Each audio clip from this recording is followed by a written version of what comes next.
Important current affairs देखते हैं 23 जून 2025 का आपकी पाठशाला द्वारा।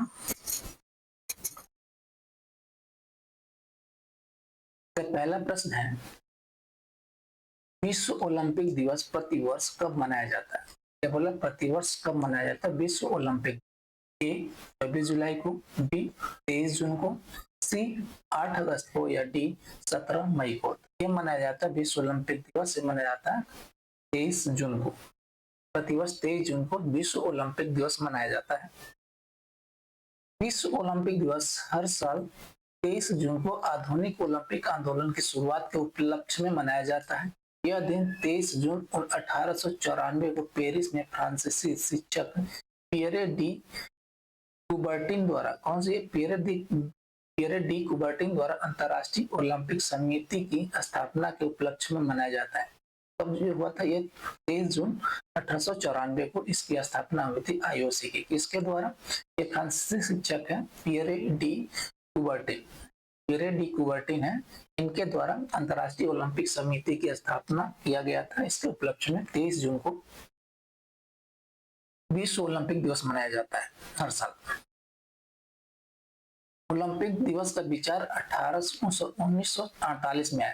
ठीक है, ओलंपिक दिवस का विचार 1948 में दुनिया भर में खेलों में भागीदारी को बढ़ावा देने के लिए शुरू किया गया था, चाहे उनकी उम्र, लिंग, एथलेटिक्स क्षमता कुछ भी हो।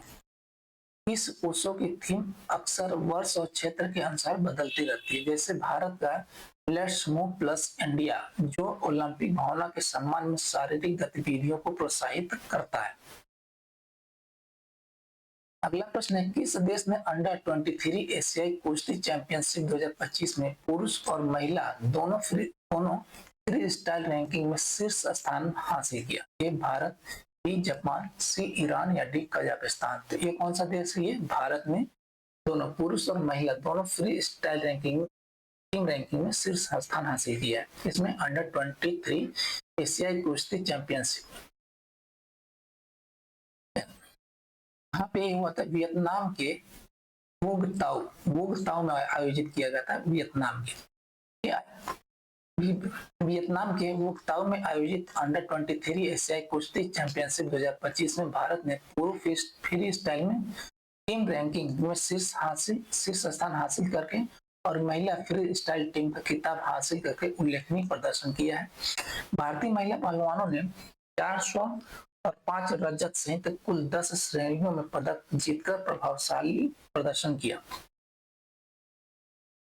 यह ऐतिहासिक उपलब्धि महाद्वीपीय स्तर पर कुश्ती में भारत की बढ़ती ताकत को दर्शाती है और अंतर्राष्ट्रीय सफलता के लिए युवा प्रतिभा को निखारने में देश के निवेश को दर्शाती है। पुरुष और महिला दोनों वर्गों में यह दोहरी जीत भारतीय कुश्ती के लिए एक महत्वपूर्ण उपलब्धि है। अगला प्रश्न है, किस बीमा कंपनी ने भारत में क्षेत्रीय स्वास्थ्य देखभाल आवश्यकताओं के अनुरूप राज्य विशिष्ट स्वास्थ्य बीमा योजना शुरू की है? A ICICI Lombard, B HDFC Ergo, C Star Health, या डी बजाज एलायंस? तो ये कौन सा कंपनी है? ये बजाज एलायंस ने भारत में क्षेत्रीय स्वास्थ्य देखभाल आवश्यकताओं के अनुरूप राज्य विशिष्ट स्वास्थ्य बीमा योजना शुरू की है। किसने? बजाज एलायंस ने। बजाज एलायंस जनरल इंश्योरेंस ने 30 जून 2025 को एक अग्रणी पहल शुरू की, जो क्षेत्रीय स्वास्थ्य देखभाल चुनौतियों और स्वास्थ्य सामर्थ्य कारकों को ध्यान में रखते हुए डिजाइन की गई राज्य विशिष्ट स्वास्थ्य बीमा योजना प्रदान करती है। पारंपरिक एक आकार सबके लिए उपयुक्त मॉडलों के विपरीत ये अनुकूलित नीतियां विभिन्न भारतीय राज्यों में अस्पताल के बुनियादी ढांचे, रोगों की व्यापकता और उपचार लागत में विभिन्नताओं को ध्यान में रखती है।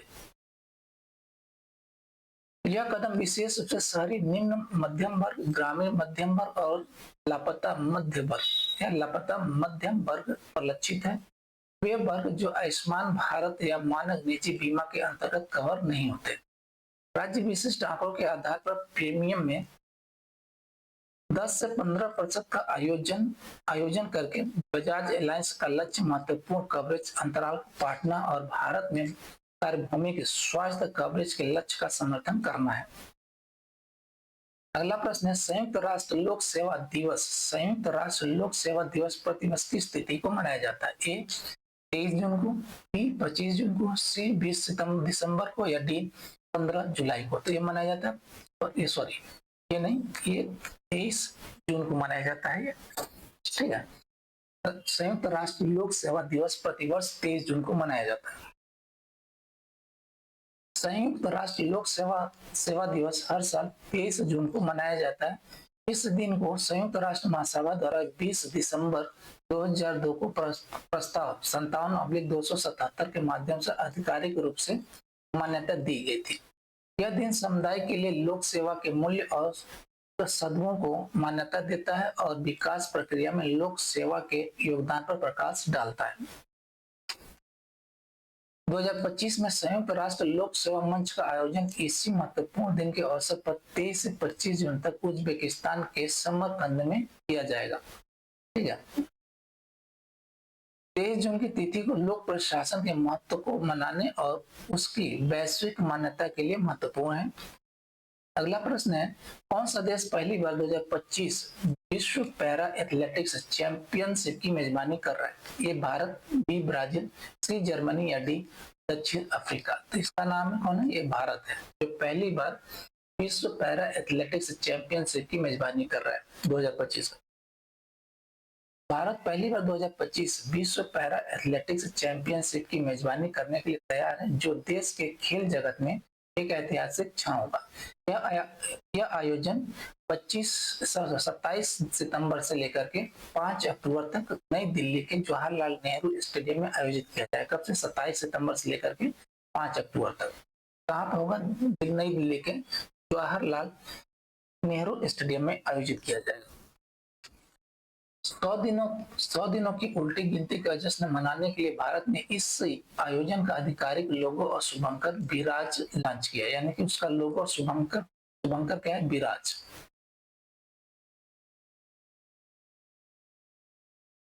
यह एक युवा हाथी है जिसके हाथ में ब्लेड वाला कृत्रिम अंग है जो शक्ति, लचीलेपन और समावेशी का प्रतीक है। क्या ये एक युवा हाथी है विराज, जिसके हाथ में क्या है? ब्लेड वाला कृत्रिम अंग है जो शक्ति और लचीलेपन और समावेशिता का प्रतीक है। इस 12वें संस्करण में 100 से ज्यादा देशों के भाग लेने की उम्मीद है। कितना? 100 से ज्यादा देशों के भाग लेने की उम्मीद है, जिसमें क्या है? 186 पदक स्पर्धाएं शामिल है। भारतीय पैरालंपिक समिति सभी तैयारियों की निगरानी कर रही है और विश्व स्तरीय सुविधाओं और समावेशी खेलों को बढ़ावा देने पर जोर दे रही है। अगला प्रश्न है किस राज्य सरकार ने जुलाई 2025 से सामाजिक सुरक्षा पेंशन में 700 रुपए प्रति माह की वृद्धि की? ए उत्तर प्रदेश, बी राजस्थान, सी बिहार, या डी मध्य प्रदेश। तो कौन सी? बिहार है जिसने सामाजिक सुरक्षा पेंशन में 700 रुपए प्रति माह की वृद्धि की है। बिहार राज्य सरकार ने वरिष्ठ नागरिकों, विधवाओं और दिव्यांग जनों के लिए सामाजिक सुरक्षा पेंशन में उल्लेखनीय वृद्धि की घोषणा की है। इस नई नीति के तहत जुलाई 2025 से मासिक पेंशन राशि में क्या है? 700 रुपए की वृद्धि होगी, जिससे कुल राशि कितना हो जाएगा? 1100 हो जाएगा। इस कदम का उद्देश्य समाज के कमजोर वर्गों के लिए वित्तीय सहायता में सुधार कर लाना और यह सामाजिक कल्याण के प्रति राज्य की प्रतिबद्धता को दर्शाता है। इस निर्णय से बिहार में बड़ी संख्या में उन लोगों को लाभ होने की उम्मीद है जो अपने बुनियादी जीवन यापन और जीवन में सम्मान के लिए इन पेंशनों पर निर्भर है। अगला प्रश्न है ईरान के परमाणु प्रतिष्ठानों पर सटीक हमला करने वाले अमेरिकी सैन्य अभियान का नाम क्या है? कहाँ पे? ईरान के परमाणु प्रतिष्ठानों पर सटीक हमला करने वाले अमेरिकी सैन्य अभियान का नाम क्या है? ये पूछा। A desert falcon, B midnight hammer, C Iran resolve, या डी साइलेंट टेम्पेस्ट। इसका नाम है मिडनाइट हैमर, जो अमेरिका ने सैन्य अभियान किया था।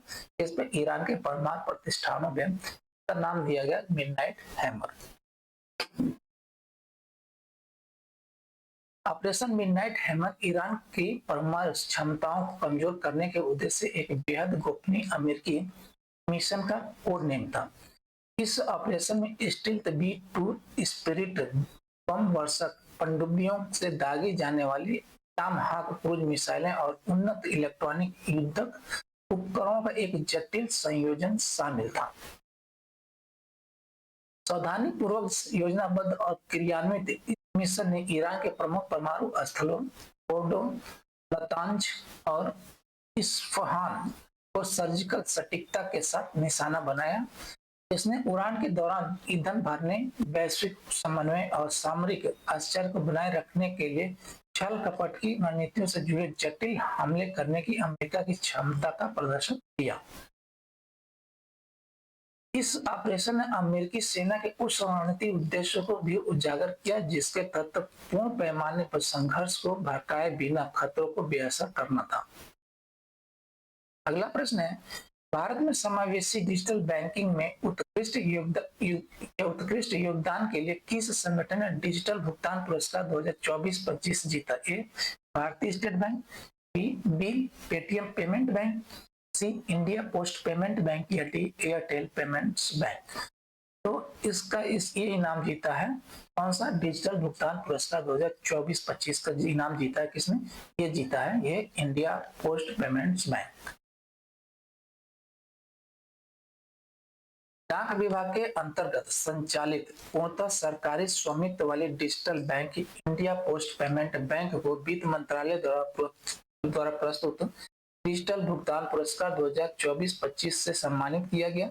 अपने अभिनव मॉडल और बैंकिंग सेवा से वंचित व कम बैंकिंग सेवा वाले क्षेत्रों में पहुंच के लिए मान्यता प्राप्त IPPB को वित्त वर्ष 2024-25 के लिए DFS प्रदर्शन सूचकांक में सभी भुगतान बैंकों में प्रथम स्थान प्राप्त हुआ। किसमें? ये DFS प्रदर्शन सूचकांक पर सभी बैंकों से में क्या प्रथम स्थान प्राप्त हुआ? किसको? IPPB को। 2 लाख से अधिक डाक एजेंटों के माध्यम से प्रदान की जाने वाली इसकी तकनीकी सक्षम सेवाएं पूरे भारत में विशेष रूप से ग्रामीण क्षेत्रों में डिजिटल बैंकिंग को सुलभ बनाती है। यह पुरस्कार भारत के वित्तीय समावेशन और नकदी मुक्त अर्थव्यवस्था के लक्ष्य के साथ IPPB के जुड़ाव को दर्शाता है और डिजिटल परिवर्तन में इसकी महत्वपूर्ण भूमिका को रेखांकित करता है। अगला प्रश्न है, सेना देशों में 150 टेस्ट विकेट लेने वाले पहले एशियाई तेज गेंदबाज कौन है? ए, मोहम्मद सिराज, बी, जसप्रीत बुमराह, सी, रविंद्र जडेजा या डी, मोहम्मद शमी। तो इनका नाम है ये जसप्रीत बुमराह। तीनों सेना देश में 150 टेस्ट विकेट लेने वाले पहले एशियाई तेज गेंदबाज बने। जसप्रीत बुमराह ने सेना देशों में दक्षिण अफ्रीका, इंग्लैंड और ऑस्ट्रेलिया में 150 टेस्ट विकेट लेने वाले पहले एशियाई तेज गेंदबाज बनकर एक ऐतिहासिक उपलब्धि हासिल की है। इन जून 2025 में हेल्डिंगले में इंग्लैंड के खिलाफ टेस्ट मैच के दौरान हासिल की गई यह उपलब्धि सीम और स्विंग के लिए जाने जाने वाले चुनौतीपूर्ण विदेशी परिस्थितियों में बुमराह के दबदबे को और पुख्ता करती है। सिर्फ 87 पारियों में 210 से ज्यादा टेस्ट विकेट और 14 बार पारी में 5 विकेट लेने के साथ बुमराह ने सेना प्रदर्शन के मामले में जहीर खान, अनिल कुंबले और कपिल देव जैसे दिग्गज गेंदबाजों को पीछे छोड़ दिया है। उनकी निरंतरता, तेज गेंदबाजी पर महारत और अनुकूलन क्षमता विश्व क्रिकेट में उनकी विशिष्ट स्थिति को रेखांकित करती है। अगला प्रश्न है, पर्यावरण संरक्षण को बढ़ावा देने के लिए कौन सा राज्य माझी वसुंधरा अभियान 6.0 शुरू करने वाला है? ए, गुजरात, बी, कर्नाटक, सी, तमिलनाडु या डी, महाराष्ट्र। तो ये राज्य है कौन सा? महाराष्ट्र राज्य, जो पर्यावरण संरक्षण को बढ़ावा देने के लिए माझी वसुंधरा अभियान 6.0 शुरू करने वाला है। माझी वसुंधरा अभियान 6.0 पर्यावरण संरक्षण प्रयासों को मजबूत करने के लिए महाराष्ट्र सरकार द्वारा शुरू की गई एक पहल है। 1 अप्रैल 2025 से 31 मार्च 2026 तक चलने वाले इस अभियान में 28,000 से ज्यादा स्थानीय स्व सरकारी निकाय शामिल होंगे। कितना? 28,000। यह अभियान स्थिरता को बढ़ावा देने और जलवायु कार्रवाई के बारे में जन जागरूकता बढ़ाने में पृथ्वी, जल, वायु, अग्नि और आकाश, इन 5 तत्वों के महत्व पर जोर देता है। यह अभियान पर्यावरणीय चुनौतियों का समाधान करने और समुदायों को दैनिक जीवन में पर्यावरण अनुकूल व्यवहार अपनाने के लिए प्रोत्साहित करने हेतु राज्य स्तरीय प्रतिबद्धता का प्रतिनिधित्व करता है, जिससे एक अधिक टिकाऊ भविष्य में योगदान मिलता है। अगला प्रश्न, 1 जुलाई 2025 को कमीशन होने वाला कौन सा भारतीय नौसेना युद्धपोत विदेशी निर्मित युद्धपोत आयात के अंत का प्रतीक है? A INS Vikrant, B INS Shivalik, C INS Tamal या डी INS खंडेरी। एक बार और प्रश्न को देख लेते हैं। 1 जुलाई 2025 को कमीशन होने वाला कौन सा भारतीय नौसेना युद्धपोत विदेशी निर्मित युद्धपोत आयात के अंत का प्रतीक है? इसका नाम है INS तमाल।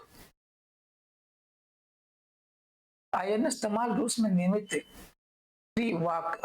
तुशील श्रेणी का बहुभूमिका वाला स्टील्थ फ्रिगेट है और इसे 1 जुलाई 2025 को भारतीय नौसेना में शामिल किया जाएगा।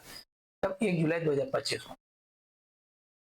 इसका शामिल होना एक ऐतिहासिक मोड़ है, क्योंकि यह बेड़े में शामिल होने वाला अंतिम विदेशी निर्मित युद्धपोत है जो आत्मनिर्भर भारत और मेक इन इंडिया पहलों के तहत स्वदेशीकरण की ओर भारत की रणनीतिक बदलाव को पुष्ट करता है। यांतर शिपयार्ड कहाँ बना है? यांतर शिपयार्ड में निर्मित INS तमाल में उन्नत स्टील्थ क्षमताएं, ब्रह्मोस क्रूज मिसाइलें और 3,900 टन का विस्थापन है। इसका शामिल होना न केवल भारत रूस रक्षा सहयोग को दर्शाता है, बल्कि देश की बढ़ती रक्षा आत्मनिर्भरता और तकनीकी क्षमता का भी प्रतीक है। थैंक यू जी, धन्यवाद।